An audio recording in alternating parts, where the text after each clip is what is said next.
Hey guys, welcome back to my channel. For those of you who are here for the first time, my name is Divya Dubey and you're watching deardd's Tarot. Now we are going to talk about the Sacred India Tarot deck, which is an old deck and one of the first I think that I had amongst the Indian decks. It's by Rohit Arya and Jane Addams with a comprehensive 350-page handbook, and it's inspired by Indian mythology and epics. That is, they have the stories from the Ramayana and the Mahabharata, but also Indian history in the sense that they have stories of the Buddha and Mahavir. Now, I've had this deck for some time. I've had it since 2016. And I used to use it a lot but then I stopped using it because of one card, and I'll talk about it just now. Now, this is an absolutely brilliant deck in some ways. It has this lovely book, the accompanying book, that is the Sacred India Tarot, and it gives you the explanations in detail about all they have done, including what is tarot, a brief history, more about the deck and the structure, the spiritual concepts and symbols. Also about negativity in the tarot, because this is a very positive deck, I have to say that. And they have given indeed a very deep study of the entire thing. Also, this is what I consider the only truly authentic Indian deck, because apart from the major arcana, it also uses stories from Indian mythology and history for the minor arcana, which no other Indian deck does. Usually you will see when it comes to the minor arcana, people use variations of the Rider-Waite, minor variations, but this is the one that has actually gone deep into Indian mythology and taken appropriate stories from there. So let's get to the cards now. And this one has 2 extra cards in the entire deck for death and the world. Now, I wish they had another extra card for the figure that I'm going to talk about. Okay, so let's begin with the wild card, or card number 0, which is the Fool, which is here represented by Rudra Shiva.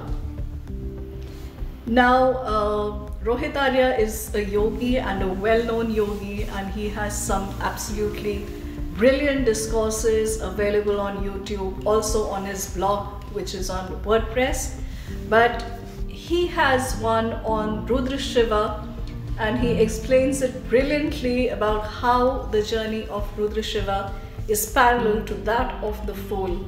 And you must look at those discourses. He also talks about entelechy or swadharma, which is a person's life purpose, and how that relates to yoga and tarot, because he believes that yoga and tarot are interconnected, and that tarot should not be used for purposes of predictions, but rather as a tool for self-development.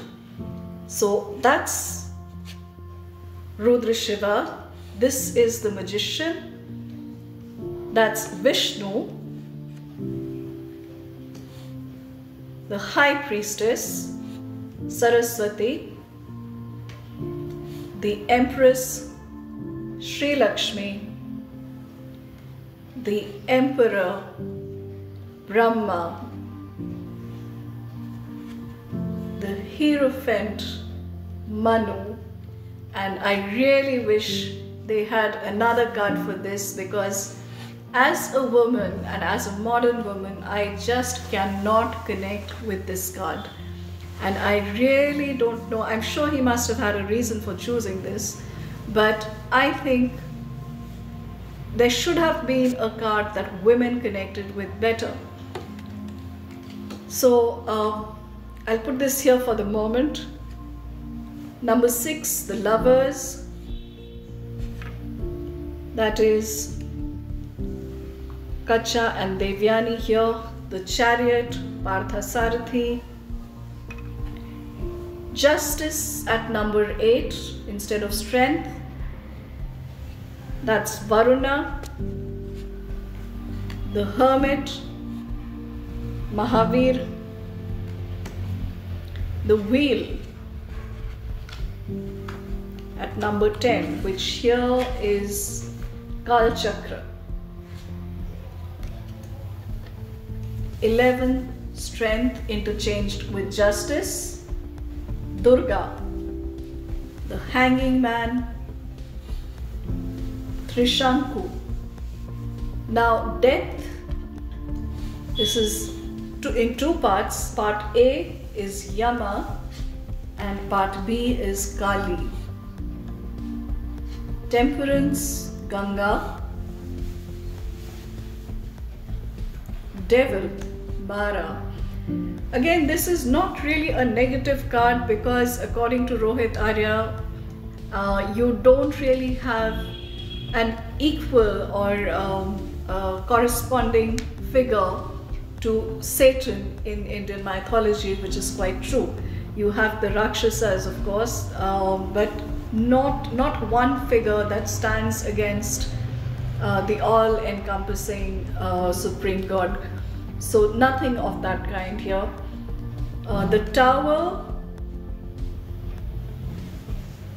Shiva Tripurantaka.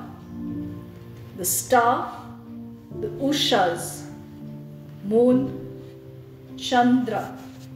The sun, Surya Narayan. Judgment, Pralay. The world, A, is Mahashakti and the world B is Nataraj. Now you've seen here two forms of Shiva already. If you know Indian mythology well, if you're familiar with it, you will be able to read a lot of meanings into this. So with this, we finish the major arcana and come to the suit of discs, the minors. So this is the birth of Buddha, the ace, the two of discs,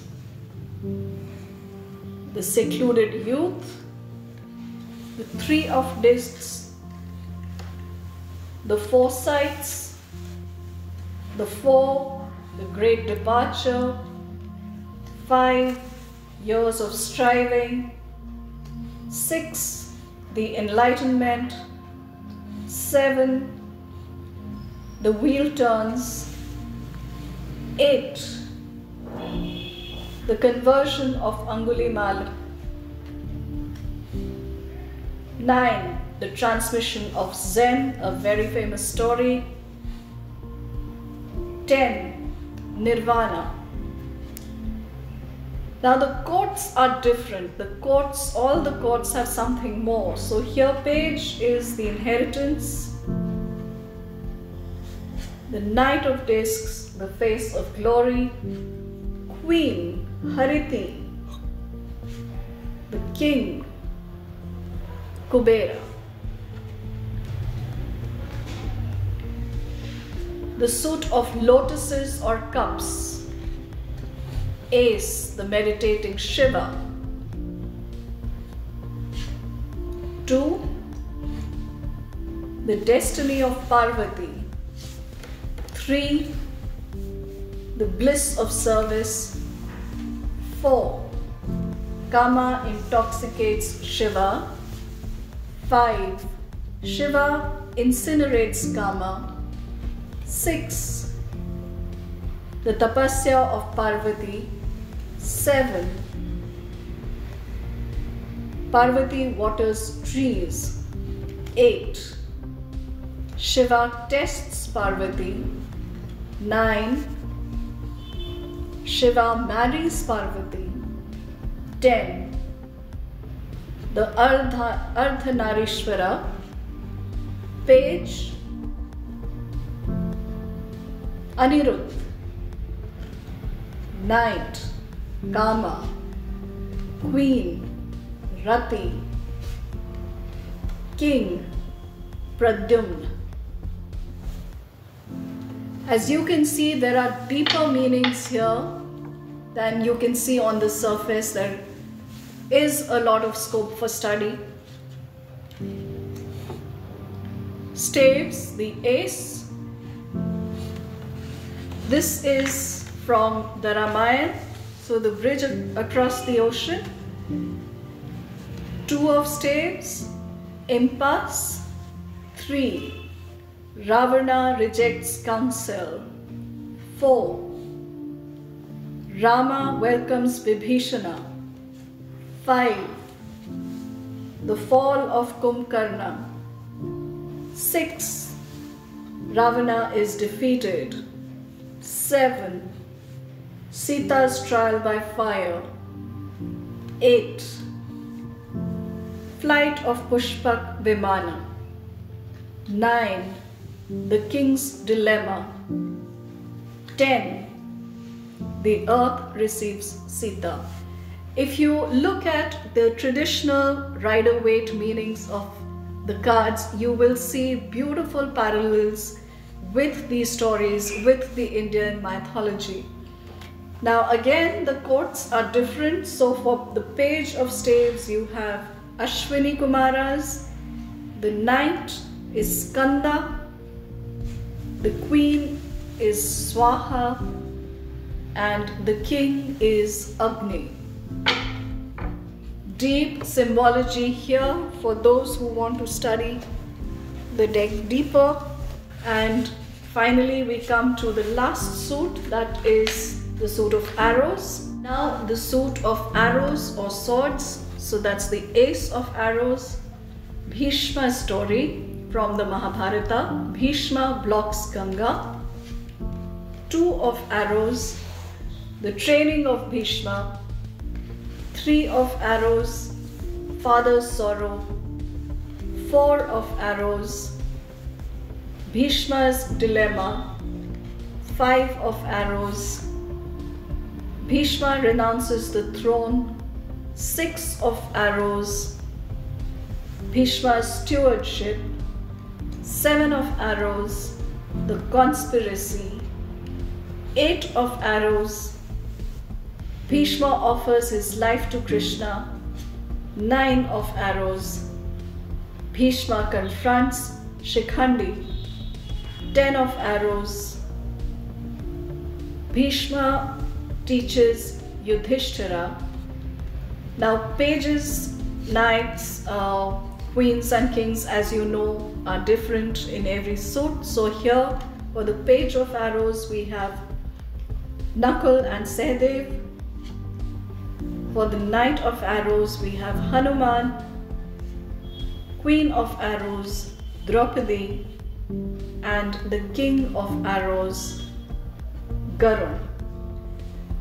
As you can see, as you can make out, if you are familiar with the Rider-Waite tradition, there is deep symbology here, deep parallels, but also differences that give you layers of meaning for the tarot cards from India. So if you are using this deck, please make sure that you do go deep into Indian mythology and Indian history, and also take a look at the material available online in the discourses, in Rohit Arya's videos and on his blog, and you should be able to use this deck very well indeed. Bye. Hey guys, I've come up with a simple solution for the problem I was facing with the Sacred India Tarot. Instead of using the figure of Manu for the Hierophant that I couldn't connect with at all, I think I'm going to use the card in the introductory cards, that is the figure of Ganesha, the blessings of Ganesha. I think Ganesha makes the most wonderful and the most appropriate Hierophant possible. So I'm going to do that, and I'm going to start using this deck again because I really love it otherwise. Bye. Hello people, welcome to my channel deardd Tarot. This is where I will be posting my tarot related videos and updates. Please, if you like them, press like and subscribe and press the bell icon. And also you can see the booking details down here, and book a session if you'd like to, either online or offline. Thank you.